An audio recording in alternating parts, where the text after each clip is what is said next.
An impulse is a change in the momentum of an object or a force applied to an object over a length of time. This can be easily demonstrated through tennis. Time passes and the force is applied to the tennis ball from the racket.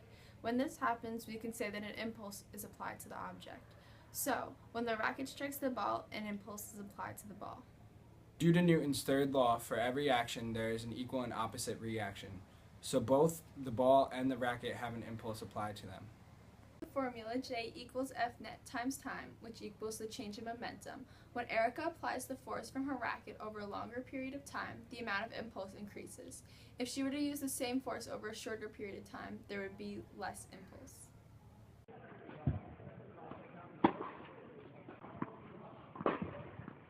Just like changing the time, changing the force affects the impulse too.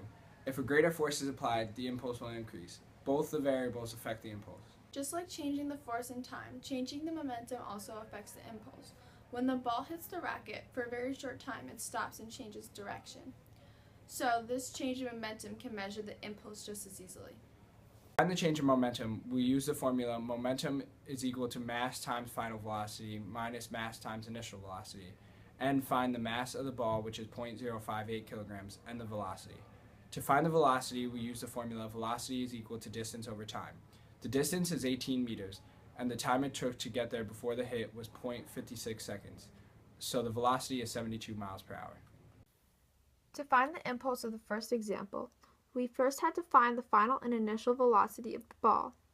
To find the initial velocity, we measured from where the ball bounces on the court to where it met Erica's racket. To find the final velocity, we measured from where the ball left Erica's racket to where it bounced on the other side of the court. To find the velocity, we used the formula velocity equals distance over time. And for the initial velocity, it went a distance of 4.9 meters over a time of 0.55 seconds, giving us an initial velocity of 14 meters per second.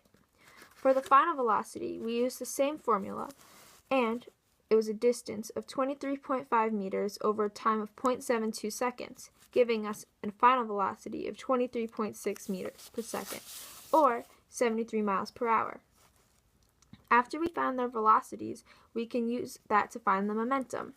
So we use the formula delta P, or change in momentum, equals the mass times the final velocity minus the mass times the initial velocity. And we found that the mass of the ball was 0.058 kilograms. So once we plugged in the velocities, we were able to find that the momentum was 1.08 kilograms times meters per second. After we found the momentum, we know that the formula for impulse is J equals F net times time, which also equals the change in momentum.